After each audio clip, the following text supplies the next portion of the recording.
L'antisémitisme, c'est LFI et on le voit très bien. Il est 20h et vous le voyez, Marine Le Pen et Emmanuel Macron sont qualifiés pour le second tour. Il faut absolument, enfin de mon point de vue en tout cas, faire un cordon sanitaire autour de la France Insoumise qui est devenu au fil des années un parti profondément antisémite. Le Rassemblement national qui arrive en tête avec 23,7% des voix. Ils mettent de l'huile sur le feu pour que leurs militants, eux, sur les réseaux sociaux et partout, distillent cette haine antisémite, cette haine du juif. Il est 20h, Emmanuel Macron et Marine Le Pen sont qualifiés pour le second tour. La France Insoumise est le premier parti antisémite de France. Une surprise, 89 sièges pour le Rassemblement national. C'est sans doute la grande surprise de cette soirée. La France Insoumise devient de plus en plus un parti antisémite. À la première place, le Rassemblement national de Jordan Bardella. Ça fait 3 ans que vous me diabolisez, que je suis traité de tous les noms, et elle, vous la dédiabolisez sans cesse. Parce que, comme certains de vos ancêtres, pas vous, naturellement je vous mets de côté, il y a en France une tradition, plutôt Hitler que le Front populaire.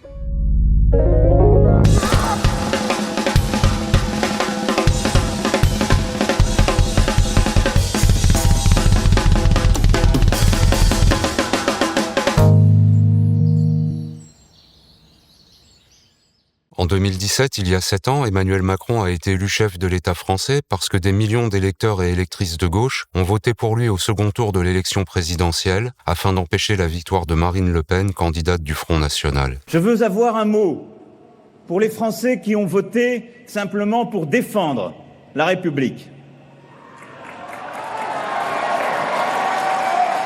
Face à l'extrémisme, je sais nos désaccords.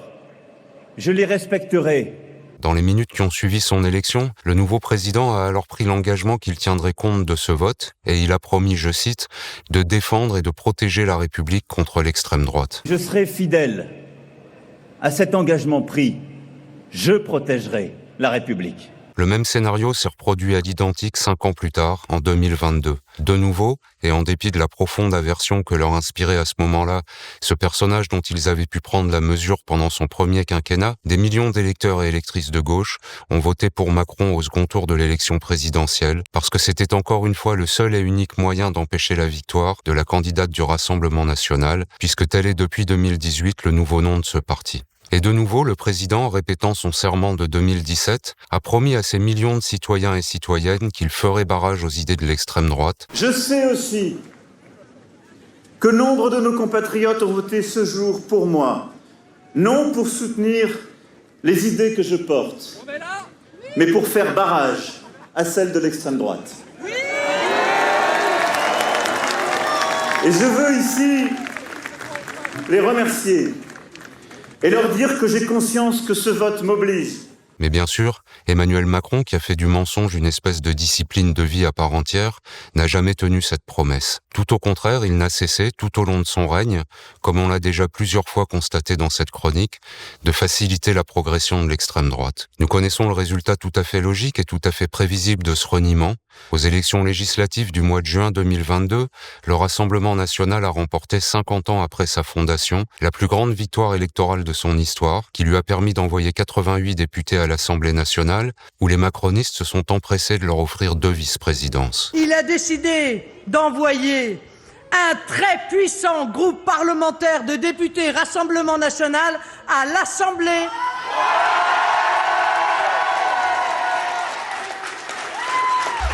Qui devient ainsi un peu plus national. Puis, aux élections européennes du 9 juin dernier, le RN a de nouveau remporté une très impressionnante victoire, en devenant de fait, dans les urnes, le premier parti politique de France. Et comme un bonheur n'arrive jamais seul, Emmanuel Macron, toujours très attentionné, lui a offert immédiatement après l'annonce de ce spectaculaire succès, une dissolution de l'Assemblée nationale qui lui ouvre toutes grandes les portes du pouvoir. Je dissous donc ce soir l'Assemblée nationale. Certaines choses méritent d'être une nouvelle fois reprécisées à propos de ce parti d'extrême droite contre lequel Macron avait promis de construire un barrage, mais devant lequel il a en réalité creusé un boulevard. Il faut notamment rappeler, comme l'a fait un journaliste états-unien moins timide que ses confrères français dans une tribune publiée le 13 juin dernier par le New York Times, le plus important quotidien américain, que le Rassemblement national a été cofondé par un ancien Waffen-SS. Il faut rappeler aussi que son ancien président, Jean-Marie Le Pen, a été plusieurs fois condamné pour antisémitisme antisémitisme et pour négationnisme, après avoir notamment déclaré que les chambres à gaz des camps d'extermination nazis étaient, je cite, un point de détail de l'histoire de la Seconde Guerre mondiale. Je ne dis pas que les chambres à gaz n'ont pas existé.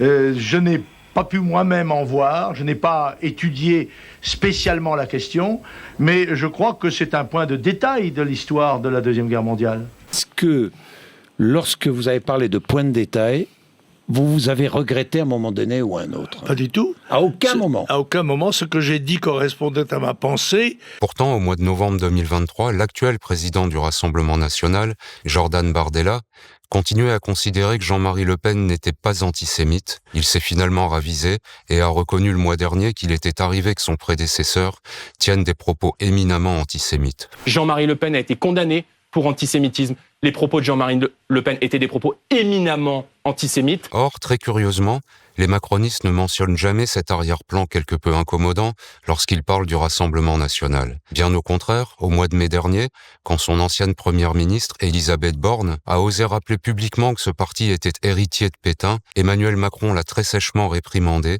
en lui expliquant qu'il ne fallait pas dire ces choses-là. Je ne crois pas du tout à la normalisation du Rassemblement national. Je pense qu'il ne faut pas banaliser ces idées. Ces idées sont toujours les mêmes. Alors maintenant, le Rassemblement national y met les formes, mais je continue à penser que c'est une idéologie dangereuse. Héritier de Pétain ?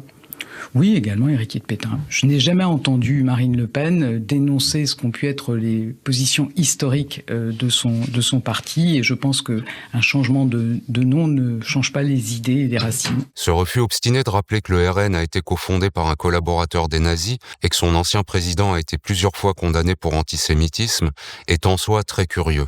Mais il est d'autant plus étonnant que dans le même temps, les macronistes et leurs éditocrates de compagnie n'en finissent plus depuis des mois, et plus encore depuis que la gauche s'est unie la semaine dernière pour tenter d'empêcher une possible victoire de l'extrême droite aux élections législatives des 30 juin et 7 juillet prochains, de prétendre, pour la discréditer, que cette gauche antiraciste au sein de laquelle la France insoumise occupe une place prépondérante serait, elle, antisémite. Le 10 octobre 2023, par exemple, le ministre macroniste de l'Intérieur, Gérald Darmanin, que nous retrouverons un peu plus tard, a très sérieusement déclaré que la France insoumise n'avait, je cite, pas démontré qu'elle n'était pas antisémite. Depuis ce moment-là, ces calomnies n'ont plus cessé, et les diffamations les plus dégueulasses sont devenues récurrentes dans le débat public. On ne va bien sûr pas toutes les citer ici, mais en voici quelques-unes, parfaitement représentatives de cet avilissement. Le 8 mai dernier, l'éditocrate Franz-Olivier Gisbert, que nous allons aussi retrouver un peu plus loin, a décrété à l'antenne d'une radio appartenant au très réactionnaire groupe Bolloré que, je cite, « l'antisémitisme, c'est la France insoumise ». L'antisémitisme, aujourd'hui, il est d'extrême gauche. L'antisémitisme, c'est LFI, et on le voit très bien. Mais c'est incroyable qu'il y ait encore des gens qui essaient de se cacher. Puis, le 12 juin, immédiatement après l'annonce de l'union des principaux partis de gauche au sein d'un nouveau Front populaire, en vue des élections législatives, c'est Emmanuel Macron lui-même, qui n'avait jamais employé ce mot en parlant de l'extrême droite, qui a proclamé lors d'une conférence de presse que l'extrême gauche, c'est-à-dire encore une fois la gauche insoumise, s'était, je cite encore, rendu coupable d'antisémitisme. Et le même jour, son ministre de la Justice, Éric Dupond-Moretti, a pour sa part déclaré qu'il y avait, je cite toujours, beaucoup d'antisémites avérés dans ce Front populaire Nouvelle Mouture 2024, puis il a répété, pour mieux enfoncer le clou, que ce Front populaire était composé notoirement aujourd'hui d'antisémites et que le Rassemblement national était quant à lui un parti de démagogues. Le Front populaire Nouvelle Mouture 2024, il y a beaucoup d'antisémites avérés. Est-ce que la France veut du Front populaire composé notoirement aujourd'hui d'antisémites? Est-ce que la France veut un Rassemblement national qui est un parti de démagogues? Pour ce haut responsable macroniste donc, et ça mérite qu'on s'y arrête, la coalition formée par Europe Écologie Les Verts, la France Insoumise, le Parti communiste français et le Parti socialiste pour faire barrage à l'extrême droite est composé notoirement aujourd'hui d'antisémites. Mais le parti d'extrême droite cofondé par un SS, dont l'ancien président a été plusieurs fois condamné pour antisémitisme, est simplement composé de démagogues.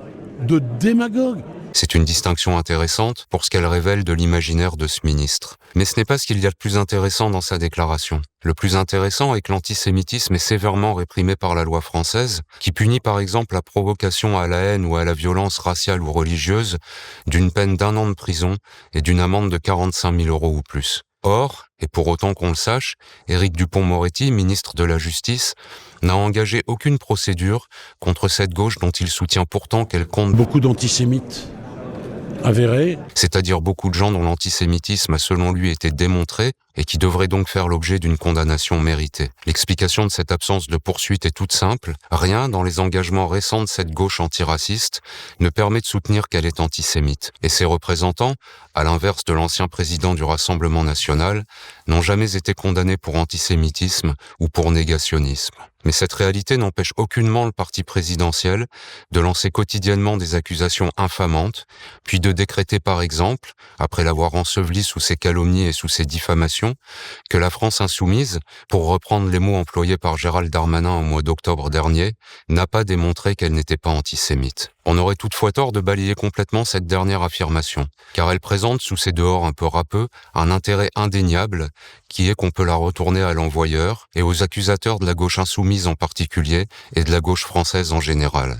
Voici donc, avant de finir, quelques faits, livrés ici sans commentaire. Quelques mois après l'élection d'Emmanuel Macron à la présidence de la République, sa ministre de la Culture de l'époque a préfacé un volumineux ouvrage présentant les portraits des personnalités dont l'État français comptait célébrer la mémoire au cours de l'année 2018. On y trouvait notamment le monarchiste Charles Maurras, inventeur du nationalisme intégral et chantre de l'antisémitisme d'État, qui se réjouissait par exemple en 1940 dans son journal L'Action française de la confiscation d'un certain nombre de capitaux appartenant à de grands juifs fugitifs, et qui, 3 ans plus tard, en 1943, décrétait dans le même journal royaliste que c'était, je cite encore, l'intérêt juif qui avait provoqué la Seconde Guerre mondiale, qu'il présentait comme une guerre juive. Fin de citation. Finalement, les macronistes, constatant qu'ils soulevaient dans l'opinion une vive indignation, ont rapidement renoncé à leur projet de célébration de la mémoire de cet antisémite fanatique. Mais quelques semaines plus tard, en novembre 2018, Emmanuel Macron a provoqué un nouveau scandale en décrétant qu'il souhaitait honorer la mémoire de celui qu'il appelait le grand soldat Pétain, avant de renoncer aussi à cet éloge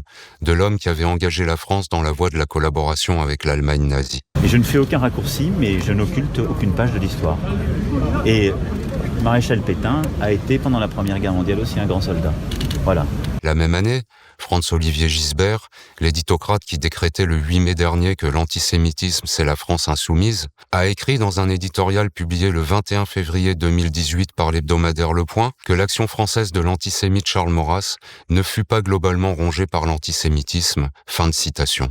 2 ans plus tard, en 2020, Emmanuel Macron a évoqué, lors d'une rencontre avec les députés de sa majorité, le pays légal et le pays réel. Il reprenait là, mot pour mot, une distinction théorisée un siècle plus tôt par l'antisémite Charles Maurras. L'année suivante, en 2021, Gérald Darmanin, ministre de l'Intérieur, a publié un livre consacré au séparatisme islamiste, faisant état de son admiration pour Napoléon, et dans lequel il avait notamment écrit ces 2 phrases. Napoléon s'intéressa à régler les difficultés touchant à la présence de dizaines de milliers de juifs en France. Certains d'entre eux pratiquaient l'usure et faisaient naître troubles et réclamations. L'année d'après, en 2022, le même Darmanin, dans un discours devant l'Assemblée nationale, a cité l'historien Jacques Bainville, figure de l'Action française et ami de l'antisémite Charles Maurras, qui semble décidément être aujourd'hui encore une figure incontournable dans certains recoins du paysage politique français. Arrêtons là, on ne fera bien sûr pas à messieurs Macron, Gisbert et Darmanin l'insulte de supposer qu'ils n'ont pas démontré qu'ils n'étaient pas antisémites, on leur abandonne bien volontiers ce genre de procédé. Mais relevons pour finir que les extravagants procès en antisémitisme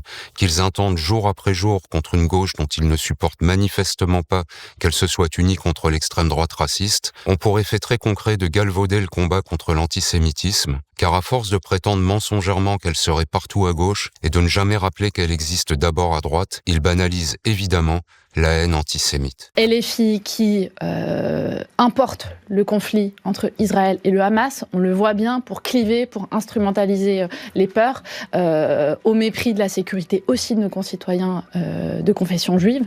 Donc moi je suis scandalisée par l'état du débat. Au mépris de la sécurité de nos concitoyens de confession juive. Mais on voit bien qu'ils nourrissent un antisémitisme. C'est une évidence. Ils le font à des fins électoralistes, c'est inadmissible.